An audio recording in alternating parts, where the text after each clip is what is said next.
आणि आम्ही असे पळयता की आमकां बरेच जाण म्हणटा की हे तुमकां कित्याक करपाक जाय, आमच्या बरोबर हांगा पोलीस प्रशासन पण आसा, आमी कायदेशीर रित्या परवानगी घेवन करता, पोलिसांनी हे करपाक जाय, म्युन्सिपाल्टीनी हे करपाकूच जाय. परंतु आज परिस्थिती अशी आसा की प्रत्येक नागरिकाचे एक कर्तव्य आसा आणि लोकशाहीन प्रत्येकाक अधिकार दिल्लो आसा. त्यामुळे प्रत्येकान सजग रावपाक जाय. इस्रायल जी आसा, इस्रायल बारीकसो देश आसा, परंतु त्यांची जनता जी आसा तर ती जनता प्रत्येक नागरिक जो आसा तो अशा दृष्टीन सजग असता.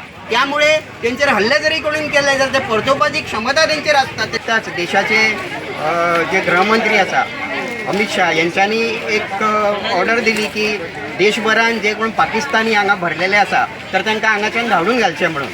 तर त्या अर्थान आमी आज हांगा बिचोली मार्केटान येल्लेले आसा आणि जे कोण हांगा बेकायदेशीर रित्या धंदे चलयतात किंवा काही जण घुसखोरूय आसपाक शकता, काही बांगलादेशाच्यान येवन हांगा बसला आसपाक शकता, काही रोहिंग्या आसपाक शकता, काही पाकिस्तानी पण आसपाक शकता. आणि आम्ही हांगा सुरवात केली. आता पाऊण तास जाले आम्ही फिरता सबंद मार्केटान हांगा बिचोलेन. तर लक्षात अश्यो काही गोष्टी येता त्यो म्हणजे बऱ्याच जणांकडे ID कार्ड ना, धंदो हांगा करतात आणि समजा आधार कार्ड किंवा ID कार्डा बद्दल विचारले जाल्यार उत्तरां कितें दितात की घरा कडेन आसा, फ्लॅटान आसा, रुमार आसा, असे उपयोग ना न्ही. म्हणजे येवन जर हांगा धंदो करतात जाल्यार ID कार्ड हे मस्ट, ID कार्ड आसपाकूच जाय, नाजाल्यार कळटलें कशें. आता पोलिसांनी हांगा बिचोली गेल्या 5 दीस कॉम्बिंग ऑपरेशन चालू केल्लेलें आसा. त्याच प्रमाणे व्हेरिफिकेशन ड्रायव्ह पण चालू केल्लेले आसा.